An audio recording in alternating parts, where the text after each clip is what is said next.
Today the new Sony A7R IV hit my desk here in my home office, and it is, if you look at the build, exactly the same as the former Alpha 7 series, but it has a few new features built in. I got it today from the flagship store from Sony in Zurich, which brings me 4 years of warranty. I think that's a nice additional goodie to have. And if we turn the box around, we find some of the main specs already here on the box. So the first eye-catching feature is the 61 megapixels resolution of that backside illuminated sensor in here. Full frame size, you see it here, that's what the Alpha 7 series is famous for. And BSI, backside illuminated, means basically the sensor can catch better and more light. Well, with more resolution, typically you also get more noise in the image. In particular, if you go up to high ISO, and here we have 32,000 as the normal range of ISO choices for you on the camera, and I'm curious to try out what the noise behavior is, because typically if the resolution is high and the ISO is high, you get a bit more artifacts in the image. But we'll try this out and we'll see where we end up on that new gadget here. 10 frames per second is lots of headroom for sports photography. In particular, if you look at the resolution here, 61 megapixels, that's a quite remarkable achievement and feature of that camera. And also the sensor is in addition almost fully covered by autofocus points. So 567 face detection AF points means real-time tracking will probably work very well. In the first demonstrations we saw on the camera, it worked very well. And something special in here is the eye autofocus. And this works for humans as well as for animals. And you can even choose if you want to have the right eye or the left eye. So if you do portraits or people photography and people turn halfway their body to you, you can choose what eye you want to focus on. And you can actually manually switch this from the left side to the right side in the camera. There is silent shooting, which is convenient for people who don't want to distract other people in street photography or wedding photography in churches. So people will not turn their head and then scratch it because of that disturbing noise. And the main feature of the Alpha 7 series for a while now is the 5-axis steady shot image stabilization. And it's in camera body, so no matter what lens you mount, you will have the feature of image stabilization. Gives you 4 to 5 stops. If lighting conditions are not as good as they should be, then it gives you additional headroom on your shooting parameters. There is again a dual slot on SD cards. You need quick SD cards because this is a 4K HDR camera. And of course the transfer rate needs to be somewhat of, 90, 100 megabyte per second and beyond in order to enjoy the speed of the camera.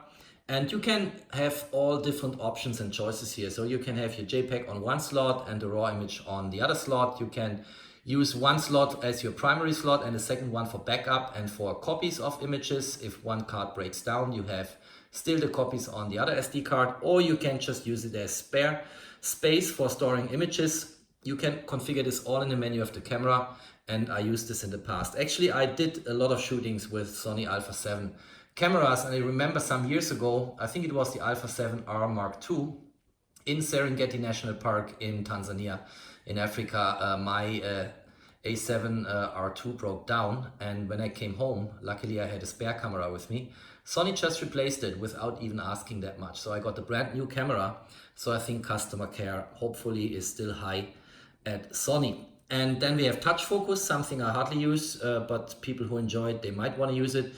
I like to do it old school with the shutter release, shutter button and all the buttons. And there's a lot to customize on this camera here, like we had it on its predecessor. There is hybrid lock gamma, which is good for video shooters. And then we have super speed USB and USB-C, which I appreciate because on my MacBook, for instance, there are only USB slots. On my Razer Blade, I have both options, USB-A 3.1 as well as USB-C. But on the MacBook, it's basically not to be doable without an adapter. So let's open my tool first, then let's see how we get inside here. I think that's it already. Or maybe we need a little additional help here on this one to get it out. Good. It's the usual style. Sony packs this camera for years now in exactly the same style. And it's, it's versatile. It works. You get a lot of manuals and paper. I don't need this typically because I know how this camera works. So you get here a manual help guide You get some additional material here, which I don't think we have to look at, you know, their portfolio on lenses. And by the way, I should say, what I really like about Sony is they have excellent lenses. In particular, the G Master lenses. I worked a lot with the 24 to 70 millimeters f2.8. That is really good. It's very valuable glass, and it's a lot of glass. That's why the lenses are heavy and big. On the compact body of the camera, it sometimes looks a bit awkward, but it's working. So here's the cable. That's a USB cable here. We have here something to actually mount cables on the camera body. Then we have here a strap. I don't get this out. Most importantly, I'm interested in the camera body, of course. All right, here we go.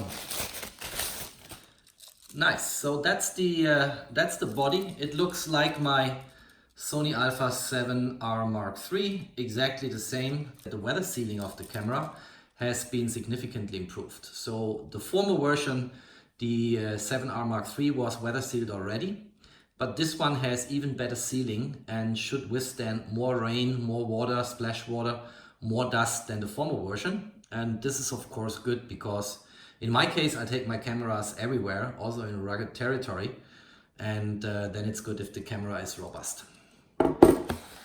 Let's see what else is in the box. Let's get this inside.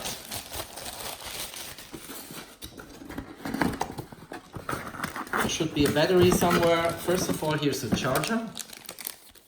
I have charger already for that camera, and then you have to dig a little deeper here. And then we get, you know, here is, I think this is UK cable here. This is for Central Europe and Switzerland. Battery I didn't find so far. I guess this is somewhere else. Probably below here. Yeah, it's in here. So here's the battery. And you see the authenticity hologram here from Sony to make sure you don't have, you know, batteries which might burn or explode or whatsoever. And you have the capacity here, so it's the NPFC 100, which was used in the predecessor too. Before I do first test shooting in my garden, which will be the very first time I'm going to use that camera, a few more specs here just to complete the picture. First of all, the price tag is $3,500. In Europe, it's more expensive due to FX change and reasons I don't really know. If we go through that, a lot of stuff I already mentioned, but a few things are worthwhile to mention. So first of all, if you look at the still images, it has 14-bit RAW and uncompressed RAW. And that's very good because you get the full amount of information in your RAW files. And if you then process them in Lightroom, you will get excellent quality. Second, on the movie side, choosing the resolution and the frames per second, you can actually also do slow motion. And you can also do time lapses in movie mode, which is nice. I used this before on Sony cameras, in particular on the DSLRs they have. So the Alpha 99 was quite a while with me on travel, and it's a nice feature to have. On the noise reduction, you have multi-frame noise reduction not included in here, but you have long exposure noise reduction, and I typically leave this on. In post-processing, if you shoot in RAW, you can anyway manipulate the image then later on in any way you want. If we look at the focus, I think I mentioned that before, we have phase detection and contrast autofocus, and I'm quite curious to try out the tracking in the future when I play with that camera. On the viewfinder, that's also special. I think it's the viewfinder with the highest resolution Sony ever offered, 5.76 million dots here. And it is also an OLED viewfinder, so you get nice quality when you look through it and clear and crisp pictures. LCD screen, almost 3 inches here. It's a TFT screen still, 1.44 million dots. That's kind of standard here, so nothing special in contrast to the electronic viewfinder. And on the battery side, I think that's the last one I want to mention here. Let's just briefly scroll down. To see this, you have approximately 530 shots. So since they use the same battery for the Mark IV, what they used for the Mark III, I actually can use batteries I already have, so I will not run out of power. So maybe it sounds like I'm a freak, but the first shot with a new camera is always very special for me. And today I decided Let's go outside, let's go into the garden, let's hunt for spiders, and if I find them, let's do some macro shooting. And the lens I'm going to use is the FE 2.8 90mm macro lens from the G series, not a GM lens, so not the extraordinary optics Sony incorporates in their G Master lenses, but it is a nice lens. I did shoot with it in the past, and if I find a nice spider in my garden, I'm going to take a few shots and maybe also a brief video, and then let's see how the results do look like.